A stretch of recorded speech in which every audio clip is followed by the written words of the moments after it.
fu nga nekk rek ak foo ñu mun a seetaane rek nga ne wax asalaamualeykum di nuyu góor ak jigéen di nuyu mag ak ndaw di nuyu kilifa diine yi di nuyu kilifa aada yi ñu nekk fii si biir réew mi rawatina ñi nga xamante ni ñoo nekk si biti maa ngi tudda honorable Bukari Gueye isil leen programme bi ñu tuddee ko toogaayi ndaw ñi fii nii si King FM TV mu nekk live and direct on YouTube di am kontaan ak mbégte pour isi jotaay wala toogaayu ndaw ñi fii nii si King FM TV di yaxanal li nga xamante ni moom moo nekk suñu waruga si réew mi fii rawatina ndaw ñi tey nag maa ngi dalal benn ndaanaan fii nii si biir studio bi ndaanaan bi nag ñëwaagut yéen a ngi koy gis si screen bi wala yéen a ngi ko gis si fly yi nga xamante ni jot nañ koo jàllale ndaanaan baa ngi tudda honorable Moustapha MCC honorable Moustapha MCC moom laa dalal tey si waxtaan wi nga xamante ni dineen ko amal fii si King FM TV honorable Moustapha nag xam naa ne dafa tardé waaye agsi na honorable mun nga agsi you are welcome. Thank you so much, honorable speaker. waaw comme ni ñu ko waxee rek lii nag benn programme bi nga xamante ni la ñu ngi ko isi fii si King FM TV programme bi nag ñu tuddee ko toogaayu ndaw ñi toogaayu ndaw ñi nag suñ ko waxee wala suñ ko bëgg a farafànce si kàllaamay tubaab mun naa nekk youth bantaba wala youth space ñu war fee waxtaanee suñu waruga as ndaw lan moo xamante ni moo nekk suñu wareef si réew mi lan leen si war a lan mooy suñ jubluwaay lan leen si war a liggéey waaye mbokk yi balaa ñoo sëri rek dinaa bàyyi suma gan gi di honorable Moustapha MCC moom mu nuyu ak yéen honorable Moustapha bismillah. Thank you so much, honorable deputy speaker, and I am really happy to be here with you, and then thank you King FM for this opportunity. Okay, so I am Honorable Mustafa MCC, as he rightly said. I am the youth parliamentarian for Talending Kunjang constituency at the National Youth Parliament, and also the founder of Siraj Mentorship Academy. So I think that is it for now. So yeah. Thank you so much, Honorable Mustafa, for that brief introduction about you. I mean, it's very quite interesting to host you today. I know that ndaw ñi ñu bari dinañ interesting pour seetaan programme bi live and direct on YouTube mun si YouTube channel bi mun nañ koo dem ni seetaanee ko foofu because tey li ñu waxtaan dina am solo honorable xam naa ne da nga xala tardé waaye trafic Gambia bi moo ko demee wante anyway li ma la bëgg a waxtaan wala li ma waxtaan ak yow rek moo nekk ne dina am solo trop nga xam ne jamono ji nekk nii mu nekk supplementary for the registration bi Gambia ba Gambia daj amut fu IEC doot bam pour gis ne rek ndaw ñi registré neen yow at youth parliamentarian bu Talending constituency yow lan moo nekk turn out bi mën nga ñoo wax turn out yi ndaw ñi ni ñoo génnee di dem ute carte yi pour mun a bokka si sànnim carte bi bu war a ñëw 5 December and yeneen élection yi war a ñëw. Okay, thank you, DS. So I think there is a very important question as far as election is concerned, and we all know this is an election year. So far so good. The turnout has been very good or very encouraging in Talending, because I have visited certain areas in Talending, and then without disclosing myself, without them knowing that I am the youth parliamentarian, I just do go there, have a discussion sometimes. But the way I am seeing the turnout, it is a bit okay. And other areas are yet to be covered by IEC officials. And still now I do get calls and messages from the young people of Talending asking me about when will those IEC officials come to their areas for registration, like for example at the Bantaba. So I do tell them that yes, they are yet to be there, but they will be there. So it's like the turnout is really encouraging, and young people are willing to go out there, take their voters card, so that they can be part of the decision-making body of this country. Oh, thank you, Honorable, for that brief answer. To be honest, it is encouraging that young people are, coming in their large numbers to take part in the supplementary for the registration, so that in the upcoming elections, that is the presidential election, which is scheduled for the 5th December 2026, and of course the National Assembly election, which is coming after the presidential. So, Honorable, we have seen you very active, going and coming, but you made mention something that I want to understand, that dañ dee dem si place yi but ñu bëri xamuñ ne kii moo nekk honorable member for Talinding representing the youth at the National Youth Parliament. Okay, honorable, yow loolu lan moo nekk sa wareef yow, what is your role to make them understand that you are the youth parliamentarian for Talinding constituency, honorable? Yes, the reason why I did not disclose myself, okay, sometimes if you go to a particular program or a particular gathering and you disclose yourself, they will treat you differently with other people. So I do that to ensure that, to know how well are they treating our people, especially the young people of Talinding, how well are they interacting with them, how are they responding to their questions, how are the officials ensuring that these people understand the entire process, and then how are they accumulating them in the process. So if I disclose myself and then I go there, maybe they will treat them differently because I am there and I am representing the young people.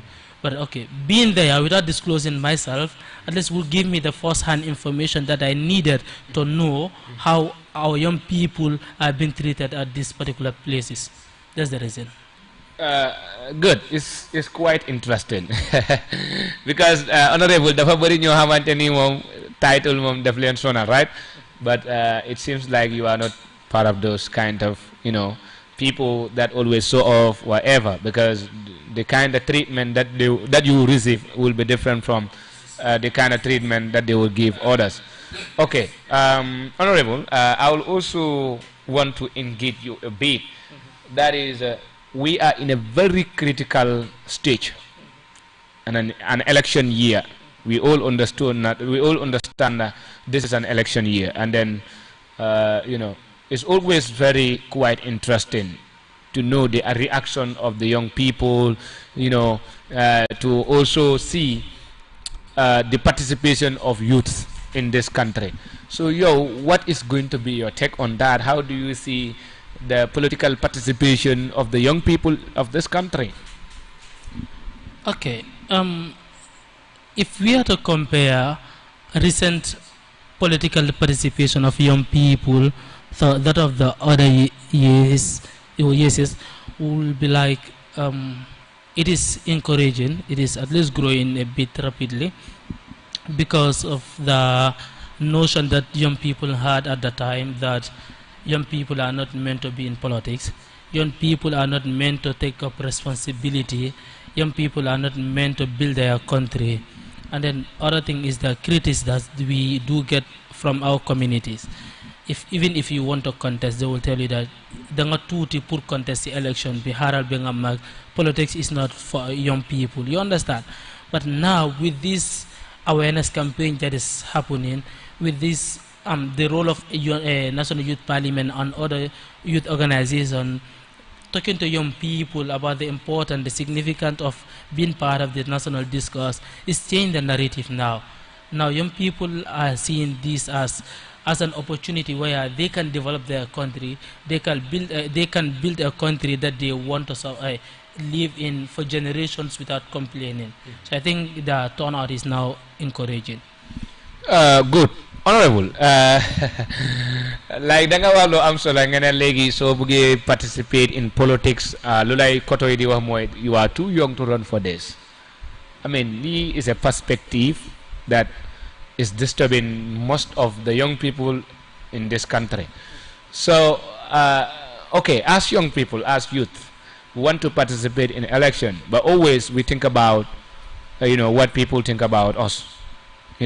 That okay, when you participate in politics, there are a lot of things, lot of things, and of course at financial, level, or at financial aspect, you realize that election is very expensive. Yeah, in the Gambia it's expensive. In fact, other parts of the world is expensive.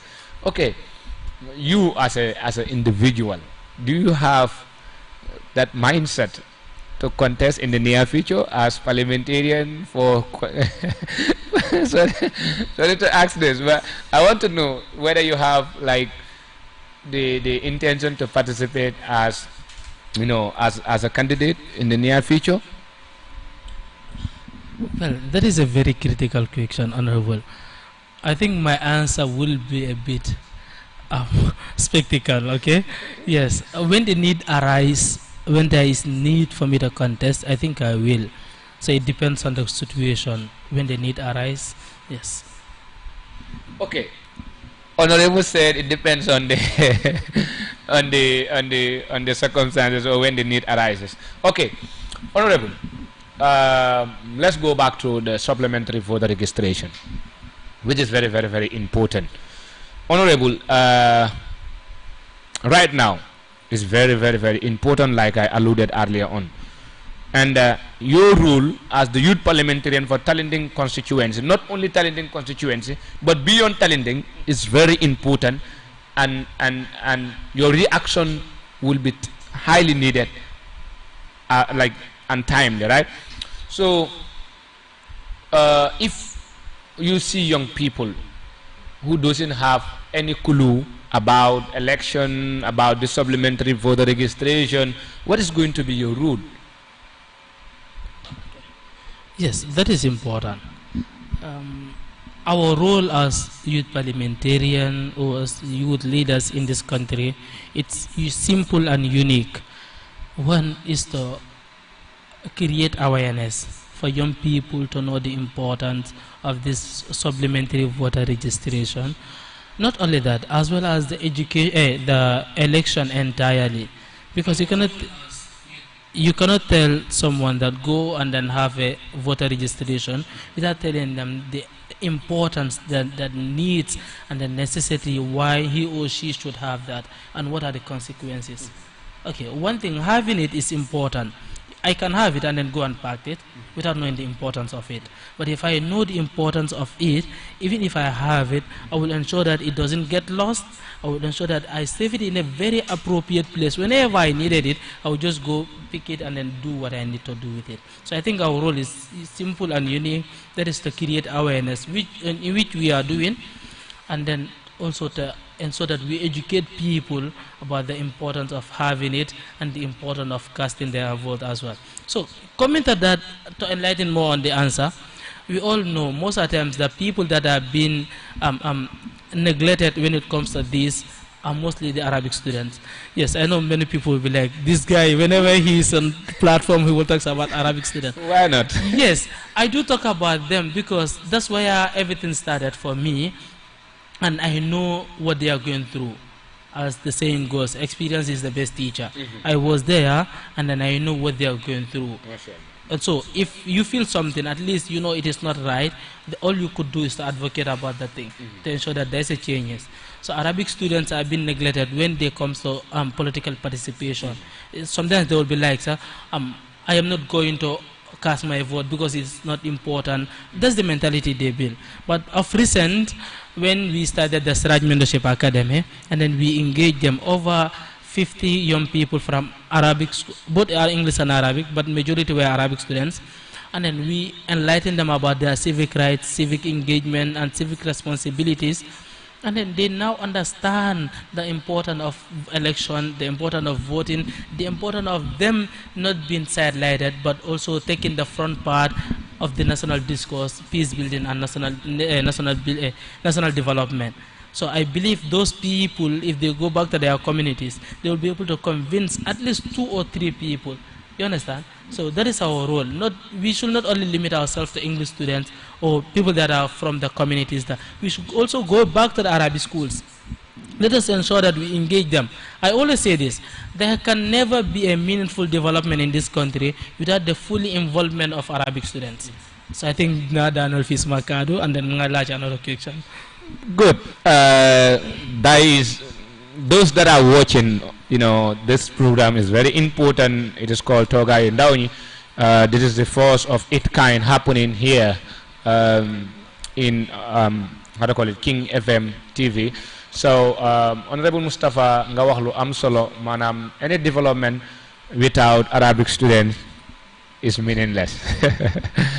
Of course, even myself, I was an Arabic student, so we must be included in any development that is to go on, because inclusivity is very important. But again, you made mention of Suraj Mentorship Academy, which you just graduated. 50, if I am right, 50 have graduated from that Suraj Mentorship Academy. I am a keen follower of your pages.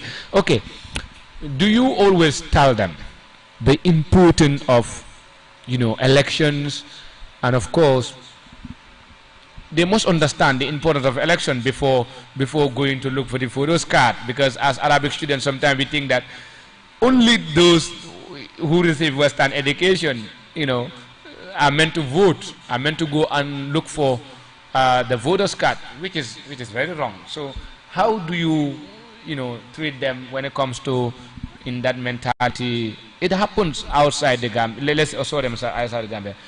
Down part of the Gambia, it happens. You see certain Arabic students that will not have any clue about election. They don't know the importance of election at all. So you, as somebody who is very closer to them, what is your rule? What are you doing towards that? Yes, I think one of the reasons why Siraj came into existence is that to ensure that we support young people, especially the young people from Arabic background. So what we did, we just don't talk to them about election and so forth, but we have a whole session, I think 2 sessions, to discuss civic engagement, civic right, responsibility, and citizenship. When we say civic engagement, civic responsibility, rights, it includes elections and everything.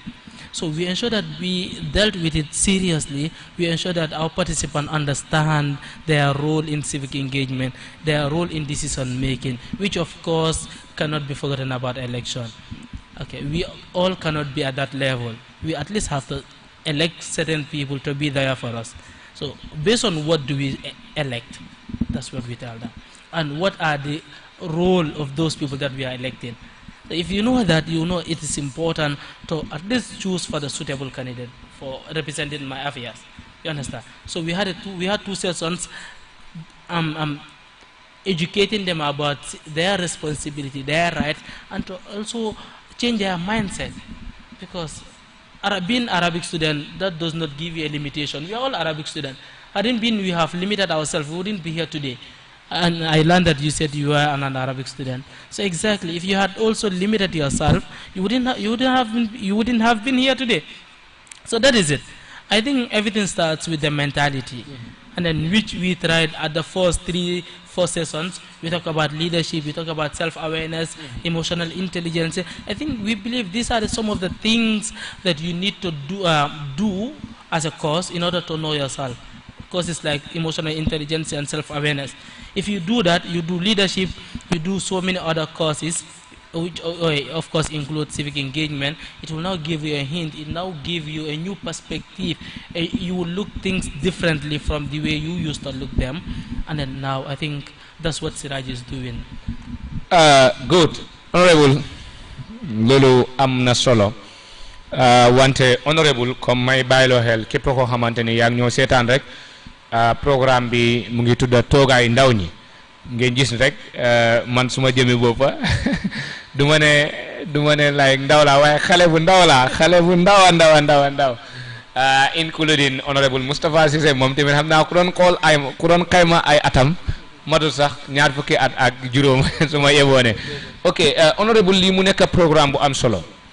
Comme képp koo xamante ni yaa ngi ñoo seetaane fii si biir réewi Gambia wala yaa ngi ñoo seetaane si biti tamit nga ñi bàyyi loola xel ne ku nekk dafa am àq ak yelleef waaye ku nekk tamit dafa am wareef bi nga xamante ni moom la loi bi may pour nga def ko.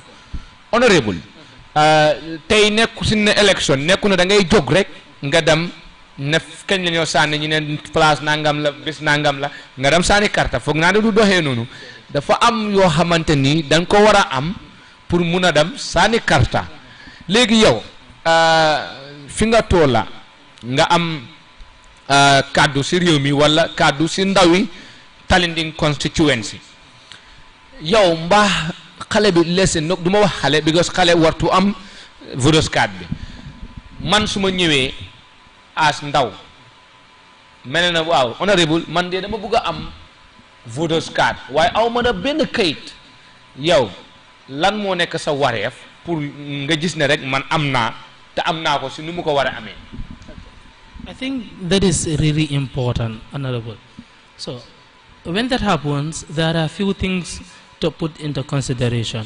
One of which is whether that particular individual is a Gambian. So, this particular document is entitled to Gambians alone. So, no one should have it who is not a Gambian. You understand? So, we ensure that you are a Gambian. If you are a Gambian, so the Constitution give you that mandate. If you don't have any other document, you can use your parents' document. You go to Alcalo, you get Alcalo's attestation, which will allow you secure your voter's card. So we do that, and then we do refer people to Alcalo when there is a need for us to go there physically. We do go there. But we ensure that anyone that we are facilitating for you to get that document, Alcalo's attestation, we ensure that you are a Gambian and your parents are, or one of your parents are, as mandated by the Constitution. So to help you to get the attestation from the Alcalo and to be able you to secure your voter's card. Good. Ndawi talinde gi fekkee ne yéen ñoo bàyyi xel ak ndawi Gambia yi fekkee yéen ñoo bàyyi xel ne wala yéen ngeen bàyyi xel programme bi nga xamante ni am na solo bi ñu leen isil pour waxtaan ak yéen lan moo nekk seen wareef pour ñu gis na rek ñun ñëpp am neen voters card bi because ñu ngi si electoral cycle presidential election maanaam sànni karta wala tànn suñu njiit kuy jiite réew mi parce que honorable dafa am ñu bari xamuñ lan mooy njëriñu election honorable amut kët gooy dem te du am ku ko jiite Gambia dafa mel ni kër rek la kër gi foog bari na nit lool waaye nit ñooñu foog ñu xool ki nga xamante ni moom moo ñu doy si jukko si doxalin si mën a aar njaboot mën a xuuf njaboot ñu tànn ko sànnil ko suñu carte yi ne ko demal nga dugal ñu si nii booba nga mun ñoo doxalal li nga xamante ni noonu leen ko buggee honorable loolu bokk na si beneen njëriñi élection maanaam oote ak sànni pour ñu tànn kan mu ñu jiite waaye honorable beneen njëriñ bi nga xamante ni tamit élection am na ko maanaam mu defer ñu ñun ndaw ñi nga xamante ne ñun ñoo bëgg a nekk njiit ëllëg mu defer ñu tey leen ñoo mun a defer ndax ëllëg ñu mun a bokka si élection ak yeneen yi nga xamante ni élection bari na njëriñam wala am na njëriñ bi honorable tey nga gis ne ndaw yu bari because dëkk bi nu mu mel dëkk baa ngi xala jaxasoo yu demee noonu économie baa ngi xaat soo xam nga du si réew mi right because problème bu nekk di am feneen la moo tax mu la amul waaye da ngaa yéen ndaw ñu bëri man du ma saani because man réew mi jëluñu ma dara wala da ngaa gis ne ni ne la politicien bi nii daf laa saanil da nga koo saanil ëllëg mu ñëw du la liggéeyante sax so ñu bëri da ngaa gis ne ñu bëri with this excuses ñu ne noo diñ saani waaye fàtte nen ne loolu is their civic duty loi bi moo leen jox doole bi ne leen da ngeen war a tànn njiit Gambia loi bi mu ne juróomi at yu nekk den war a tànn ku ñooy jiite seen réew mi mu nekk président bi ginnaaw bi nga ko tànnee ba pare din fa em de den war a tànn ki ñooy nagal ñu ñooy wax National Assembly members maanaam comme yow tey ni nga nekkee député yow xëyuloo rek nekk député youth parliament de den la sànnil karta nga mun a dugg National Youth Parliament the same thing moo xew si National Assembly members yi ñu leen waxee suñ député yi waaw léegi ginnaaw bi député yi jaalee da nga am lu ñoo wax local government elections councils nga am chairman si nga am mayor si right so bu dee ne yow amuloo tey karta xam nga doo mun a bokk si tànnee fi président bi doo mun a bokk si tànnee fi National Assembly doo mun a bokk si tànnee fi local government election bi comme yow lan mooy sa kàddu ban kàddu nga am si réew bi amuloo kàddu xam nga moo tax sa maas gi ak ñeneen ñi nga xamante ne ñu ngi si biir réew mi war nañoo def seen kéemtalaay kàttan ba gis ne ndaw yëpp am neen karta bi waaye dañoo jël a short break ñu ñëw nga wax ñu yan document yan kayit la nit war a am ak ban at la nit war a toola pour am li ñooy wax voters card mën a bokk si tànnee fi njiit yi fii si biir réewi Gambia dañoo am short break ñi ñëwaat si programme bi.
Welcome back from that break. Thank you so much, viewers. Wherever you are watching us, we are very much glad to have you all, our lovely viewers. Thank you. This is called Toga Indauni. Niko Amal live and direct here in King FM on TV. Ni Andesegin Honorable Mustafa Sise, Mustafa M. Sise, the Honorable Member for Talinding Constituency, National Youth Parliament. Honorable, let's continue our discussion. I mean, I was saying, what are some of the documents that one must have to be eligible to be registered as a voter? Yes, so that is important. The document required for you to get your voter's card are very simple. These are documents that we always do with our everyday life and so forth and so on. One, you need to have an ID card, national identity, or you have a passport, or you have a birth certificate. These are the three documents required for you to get your voter's card. Any of them, if you get it, is good. And then you must be 18 years and above, either 18 or above. And then you should be a sound mind. That means you have to be mentally okay in order to do that. So whereby you don't have all these three documents, the Constitution still allow you to exercise your right, in which you're going to have an attestation from the alcalo of your village or whatsoever, and then you go with that document to the people responsible issuing the ID voter's card for them to allow you get the voter's card. Yes, thank you, Honorable Mustafa. Honorable Mustafa is saying, bépp ndaw boo xamante ni mosuloo am voters card, pour nga am voters card dafa am ay kayit yoo soxla.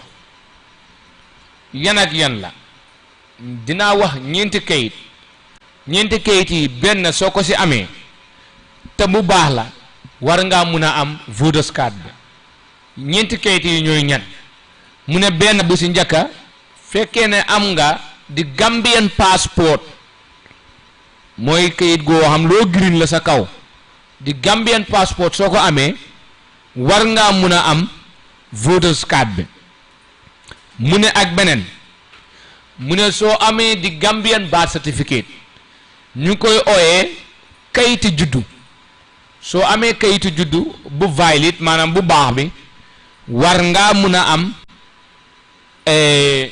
voters card moo xam si bu ees bi nga am moo xam si bu màggat bi nga am na doon Gambian birth certificate ñetteel bi soo amee ID card identification card ID card soo ko amee war ngaa mun a am li nga xamante ni moo nekk voters card bi mu ne fekkee ne ñett yi amuloo si benn amuloo passeport amuloo ID card amuloo birth certificate war ngaa mun a am alkalis attestation maanaam fekkee ne da nga juddoo Talinding soo juddoo Talinding sa yaay juddoo Talinding wala sa baay juddoo Talinding fekkente ne alkali bi xam na sa baay xam na sa yaay war na laa mun a jox alkalis attestation bi soo ko filee moom su ko staamee loolu dina la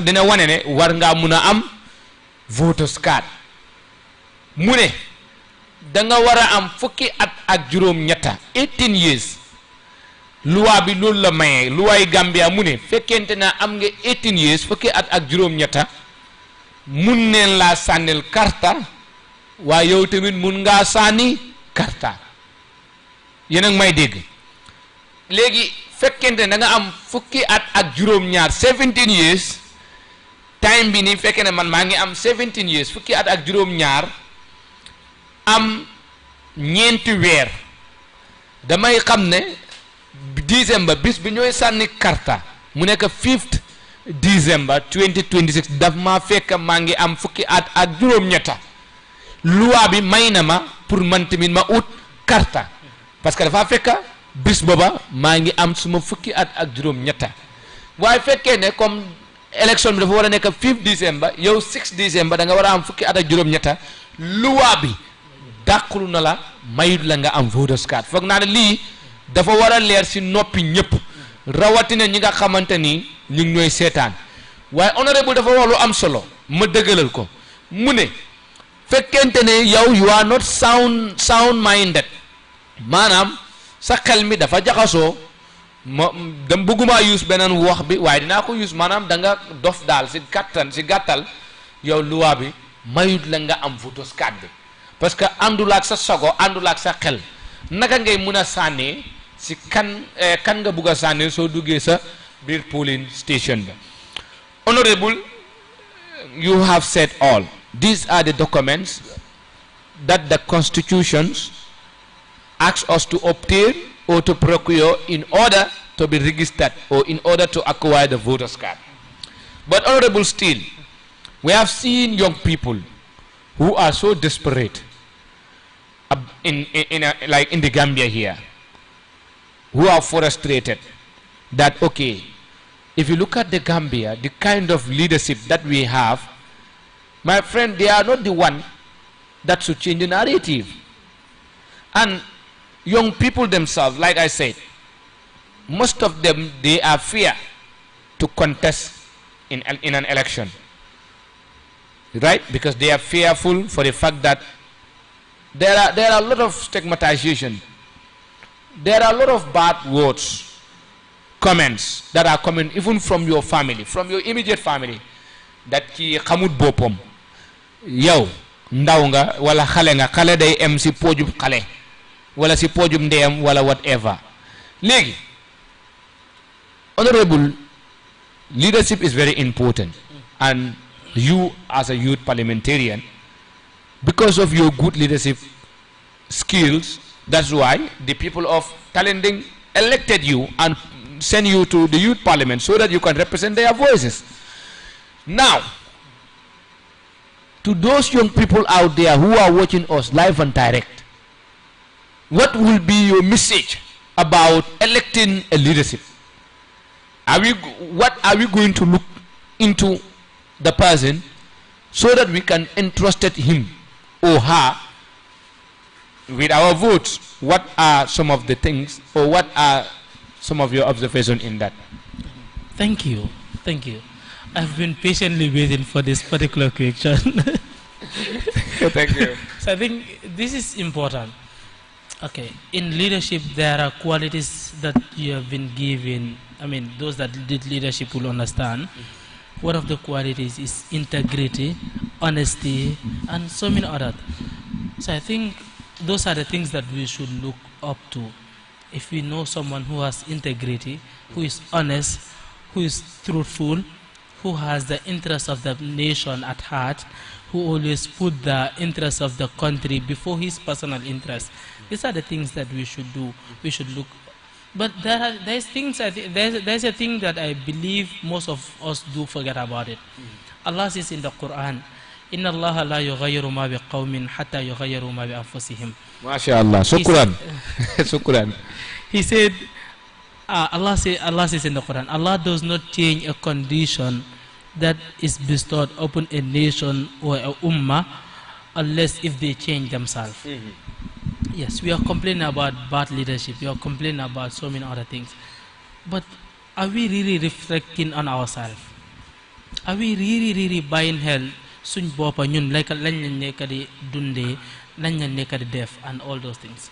Because one thing I believe in the Gambia we need right now is attitudinal change. Okay. Because that's the only thing that can save us. Let us know whatever belongs to the country is for all of us. And then we should put that before our personal interest. Yes, even if we bring whosoever that we might have hope on, the person will never be able to develop this country if we don't develop or change our attitude. So first we need attitudinal change. And secondly, if truly your country is worth it, like it is worth it for you to accept all those blames, all those challenges and everything, come on, take it. Yeah. It is our country. There's no one who is going, who will come here and try to develop our country for us. It's us, the young people of this country, that should develop this country. And the only way we can do that is it is not through protest.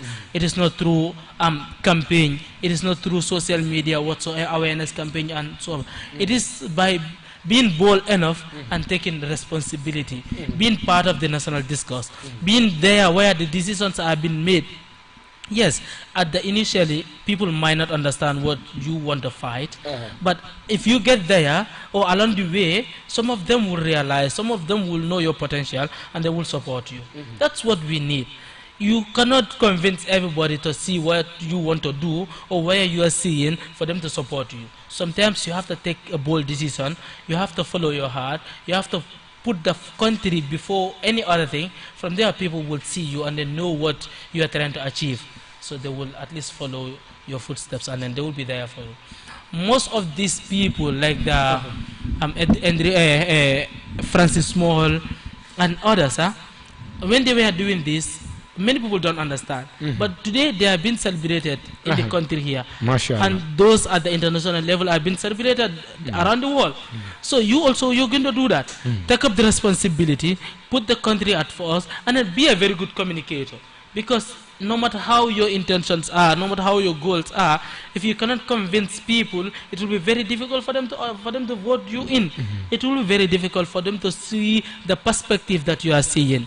So I think being a very good communicator also is important in this particular aspect.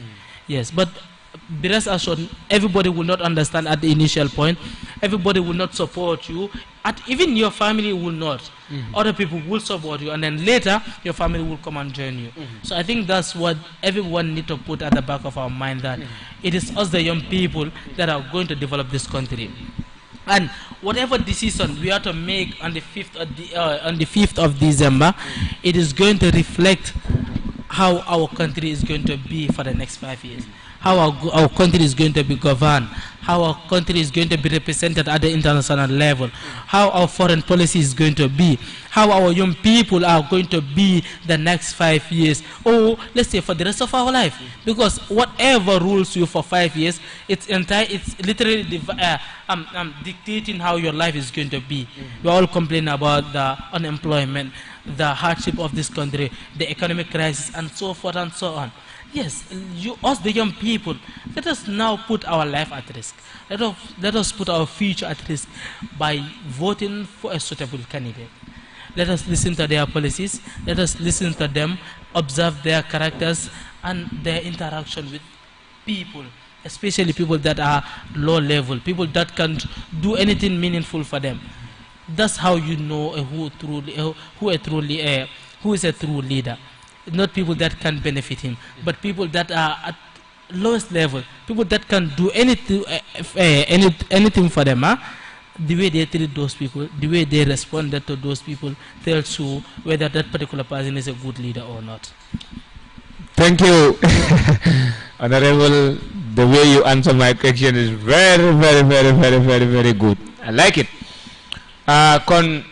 Ladies and gentlemen, wherever you are watching us, we are very much indeed glad to remind you that this is an initiative initiated by the youth of this country who are concerned about nation building, who are concerned about change, who are concerned about progress. And of course, we'll be very glad to continue this program on every Thursdays here at King FM TV. Here with me, this is Honorable Mustafa K. Sise. At some point, I thought Mustafa K. Sise is a scholar. MCC, Mustafa. You know, we have a brother who is Mustafa K. Sise. Oh. That's why I'm mistakenly calling you Mustafa K. Sise.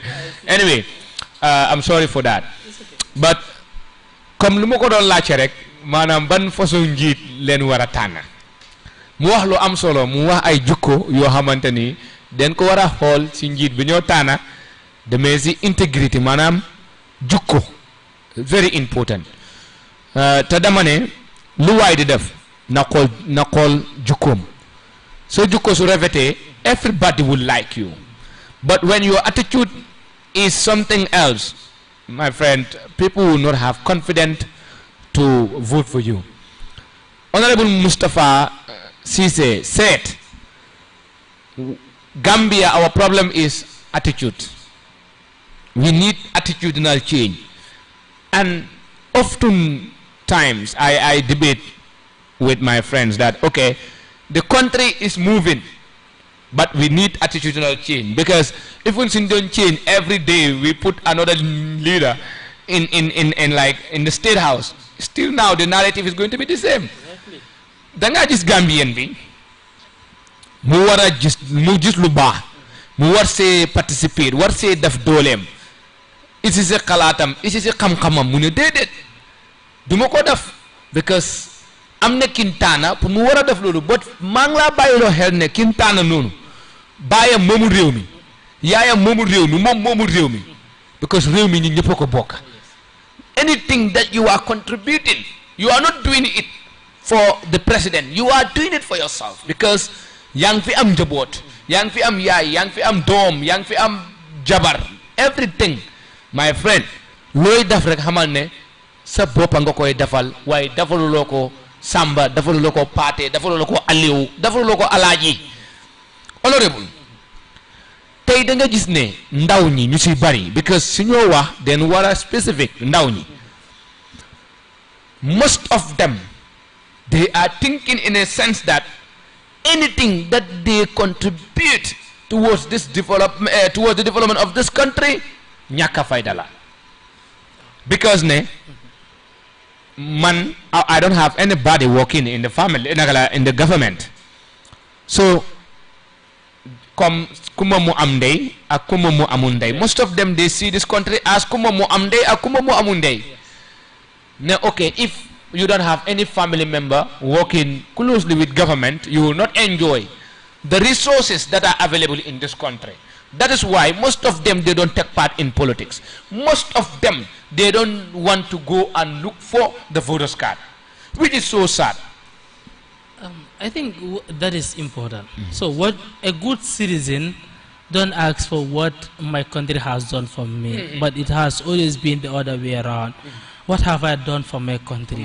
What can I be remembered as my legacy when I am gone?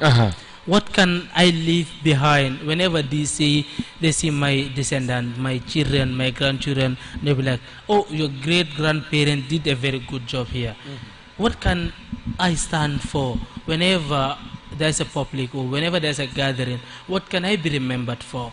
These are the things a good citizen always asks him or herself, not what my country did for me. Yeah, it is important to know what your country did for you. It is because of your country we are still now in peace and harmony.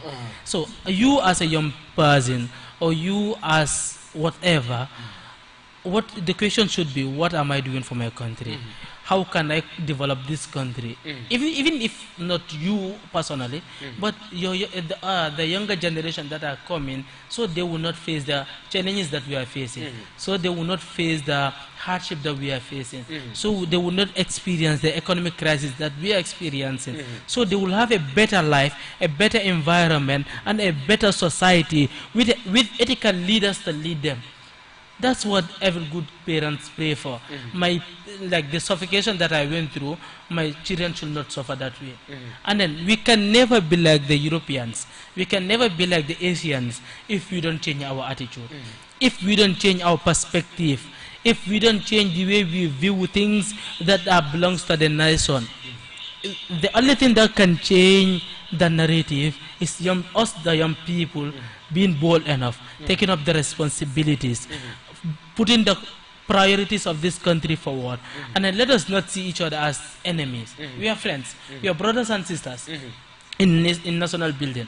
And I was listening to Hamma Jete in Siraj, their graduation. He said, in peace building, there are only two things involved. That is justice.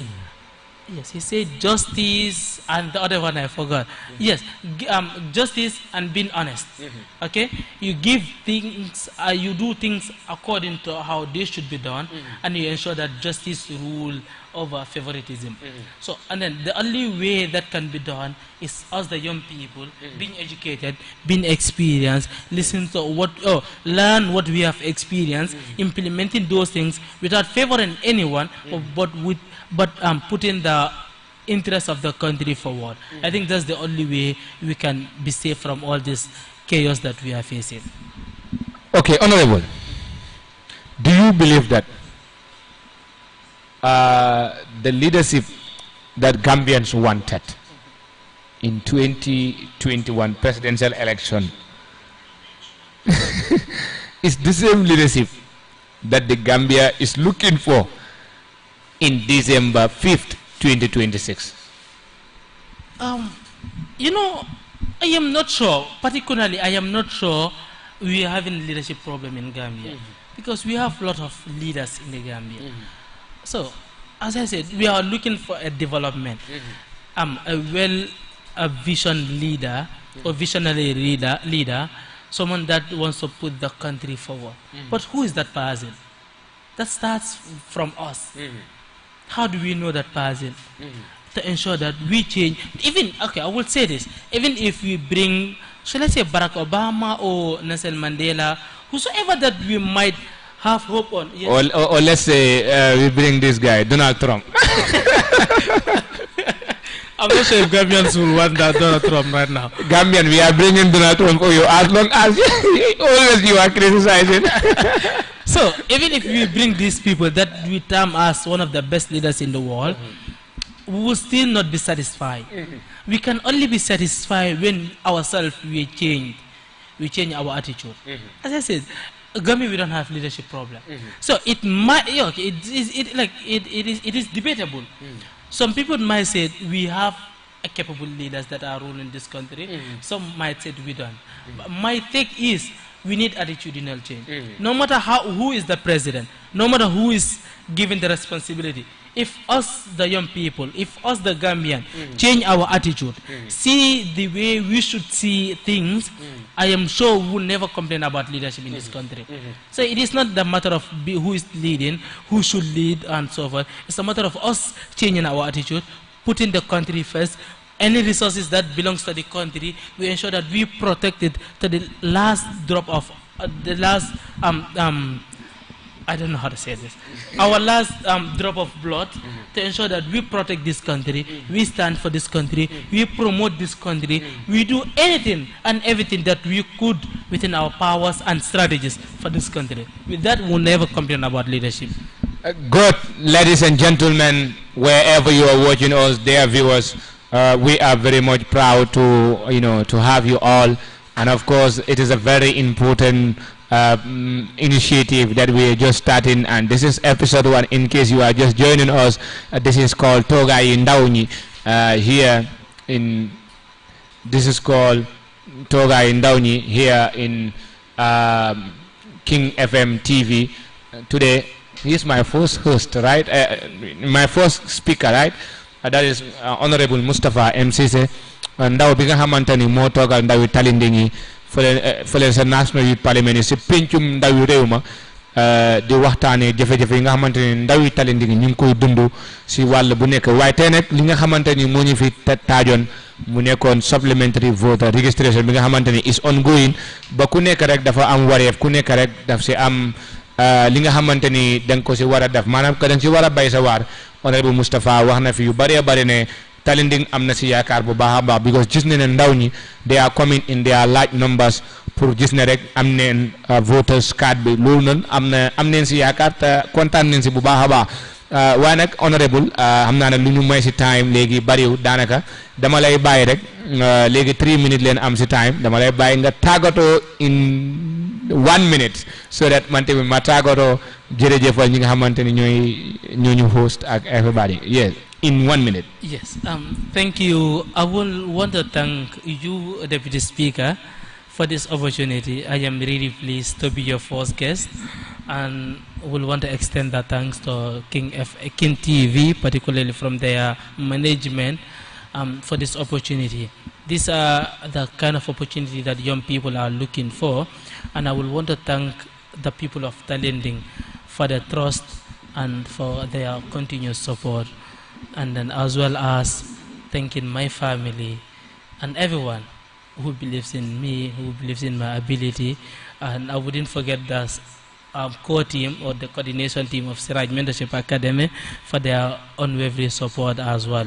So I am saying thank you so much. We are encouraging everyone, especially young people, to go get their voters card so that they can be part of the decision-making bodies of this country. Thank you so much. Jërë ngeen jëf di jaaraamal management team bu King FM TV si njiital ki nga xamante ni moo nekk suma papa Alhaji Seka borom America. Alhaji Seka ñu ngi lay gërëm di la sant si opportunité bi nga xamante ni jox nga ko ndawi Gambie ak si initiative bii nii, waaye di gërëm tamit CEO Babou Cissé, di gërëm Aliou Thiam ak képp koo xamante ni yaa ngi liggéey King FM TV rek di leen wane programme bi dina continuer alxames bu jot dalee ko ñeneenti waxtu bu tombu dara ba juróomi waxtu bu tombu dara. dañ leen ko amal Togai Ndawnyi. Jërë ngeen jëf ba beneen yoon. Jërë ngeen jëf.